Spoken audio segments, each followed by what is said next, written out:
Assalomu alaykum hurmatli obunachilar, bizlarni kuzatib borayotganlar. Bugungi obzorimizda Mirzobod rayon Tsiolkovskida joylashgan 3 yer uchastkasiga ega bo'lgan uy-joy binoning umumiy kvadraturasi 400 kvadrat. 3 ta qavatdan iborat bo'lgan bino ko'tarilgan, podval 1 va 2 qavat, xonalari soni 9 ta. Darvozaxonada ikkita kichikroq mashina sig'arganlik joy ajratilgan, hovliga kirish uchun alohida avtomat darvoza va alohida eshik o'rnatilgan.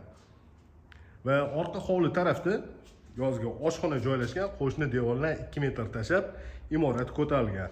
Imoratning podval qismidan shu orqa hovliga ham chiqsa bo'ladi. Endi uy ichiga kiramiz, xonalar planirovkasi va remontlari bilan tanishib chiqamiz.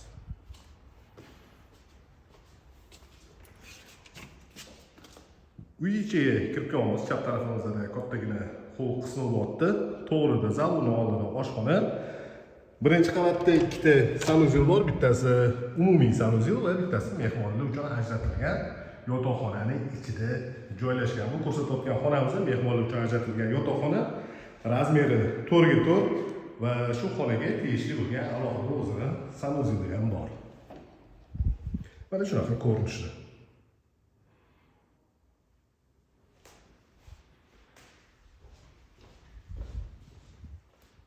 Demak, imoratga kirdik, to'g'rida zal joylashgan. Zal razmeri uzunasiga 7 metr va eniga 4 metrni tashkil qiladi. Patologlarning balandligi 3,5 metr. Mana shunaqa ko'rinishdagi kattagina zal.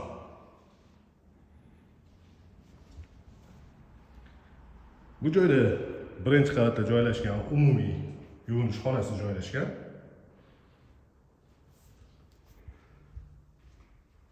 Bu joyda oshxona. Demak, birinchi qavatda hol zal, mehmonlar uchun ajratilgan yotoqxona, oshxona va ikkita sanuzel bo'ldi. Imoratni ikkinchi qavatga ko'tarilamiz. Ikkinchi qavatda 4 ta xona joylashgan. 4 talasi ham yotoqxona uchun mo'ljallangan. Bu joyda balkon qismiga ham chiqiladi. Demak, ikkinchi qavatga ko'tarildik. Chap tarafdagi birinchi xonaga kiramiz. Razmeri 4,5 ga 4. Bu xonaning ichida alohida sanuzel bor. Mana shunaqa ko'rinishda bo'lyapti. Har bitta qavat uchun alohida elektrik shitlari yig'ilgan.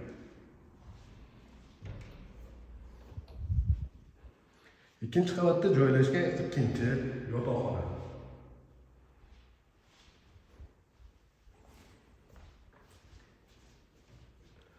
Bu joyda umumiy sanuzel joylashgan.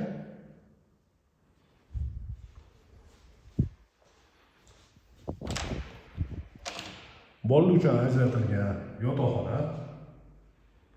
Razmeri uzunasiga 4 metr va eniga 3,5 metrni tashkil qiladi. Balkon qismiga chiqilish va ikkinchi qavatda joylashgan 4-chi yotoqxona. Bu yotoqxonani ichida ham alohida o'zini sanuzel bo'lyapti.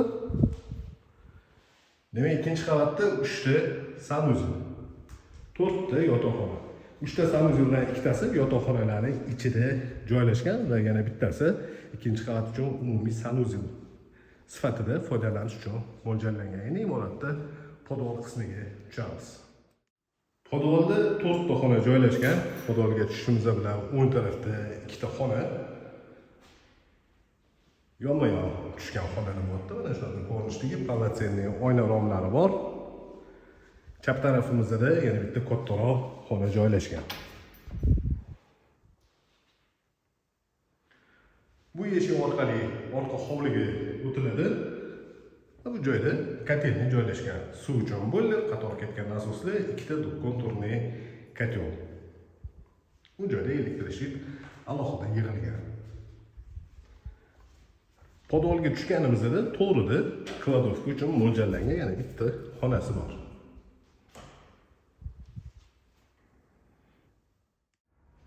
Bu ko'rsatgan uyimiz Mirzobod rayon Tsiolkovskida joylashgan 3 yer uchastkasiga ega bo'lgan uy-joy. Binoning umumiy kvadraturasi 400 kvadrat. Xonalarning soni 9 ta bo'ldi. Mana shunaqa chiroyli fasad ko'rinishiga ega bo'lgan bino ko'tarilgan. Bu uyning narxini opisiyaga yozib qo'yamiz. Qiziqganlar 99 856 70 80 raqamiga bemalol murojaat qilishingiz mumkin.